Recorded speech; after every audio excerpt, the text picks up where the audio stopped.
गांव में सर्दी का आगमन हो चुका है।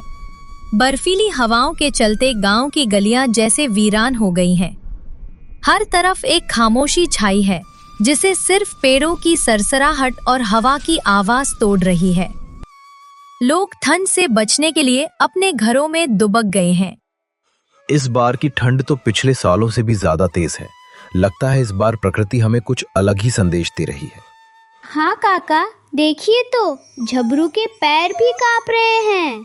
सर्दियों की पहली दस्तक ने गांव वालों को सतर्क कर दिया था। अब उन्हें ठंड से बचने की पूरी तैयारी करनी थी। कोई घरों की छतें ठीक कर रहा था तो कोई खिड़कियों की दरारों को मोटे कपड़ों से भर रहा था। लकड़ी जमा करना बहुत जरूरी है।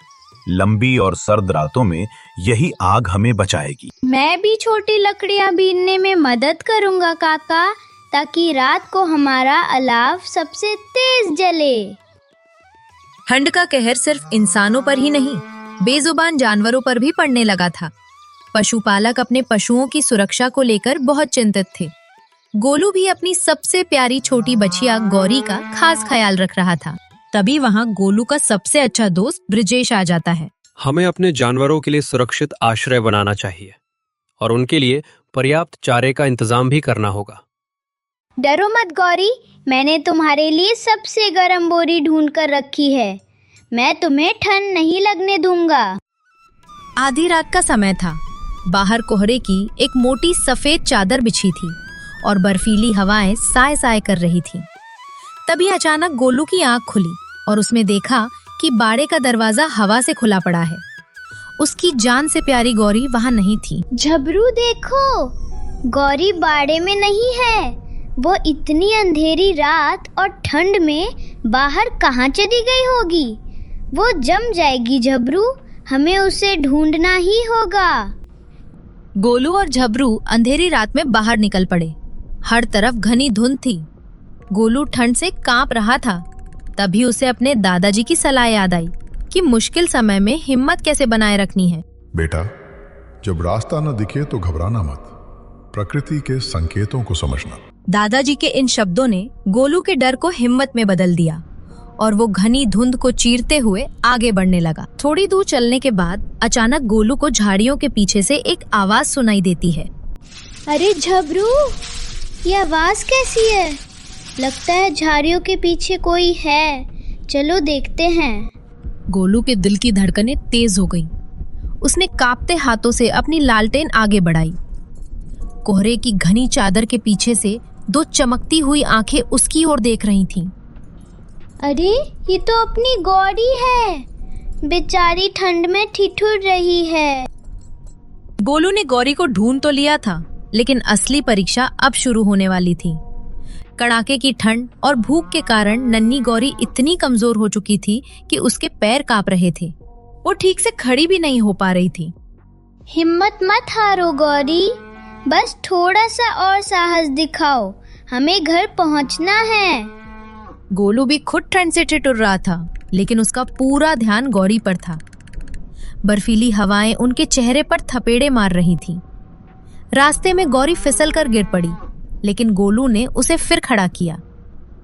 करीब 2 घंटे के कड़े संघर्ष के बाद वे गांव की सीमा तक पहुंचे। झबरू, आगे आगे चलो और रास्ता देखो। गौरी, धीरे धीरे मेरे सहारे चलो।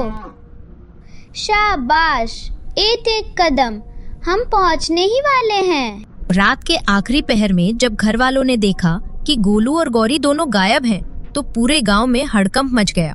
सभी गांव वाले मशाले लेकर उनकी खोज में निकल पड़े।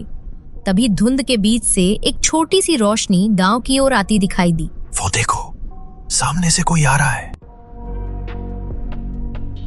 अरे ये तो गोलू है और साथ में गौरी भी है। गोलू, तुम कहाँ थे बेटा? हम सब कितने डर गए थे। इतनी बर्फीली रात में तुम बाहर क्यों गए? पिताजी, गौरी बाड़े में नहीं थी, वह बाहर ठंड में मर जाती। मैं उसे अकेला कैसे छोड़ता?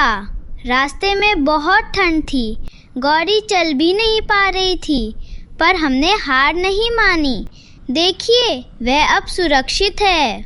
मेरा बहादुर बेटा, तुम दोनों सुरक्षित हो बस यही हमारे लिए बहुत है। देखा, मुसीबत के समय गोलू का साहस और आप सबका एक साथ निकलना ही रंग लाया है। हमेशा ऐसे ही मिलजुल कर रहो, यही हमारी असली ताकत है। आज हमारी एकता ने एक बड़ी अनहोनी होने से बचा ली। कई दिनों के संघर्ष के बाद आज सूरज की पहली सुनहरी किरणों ने गांव में दस्तक दी। इस सर्दी ने सबको सिखाया कि मुसीबत चाहे कितनी भी बड़ी क्यों न हो, अगर सब एकजुट रहें तो जीत निश्चित है। मैंने सीखा कि अपनों की, चाहे वो इंसान हो या जानवर, रक्षा करना ही हमारा सबसे बड़ा कर्तव्य है। दोस्तों, गोलू की बहादुरी हमें सिखाती है कि मुसीबत चाहे कितनी भी बड़ी हो, एकता और साहस से उसे जीता जा सकता है।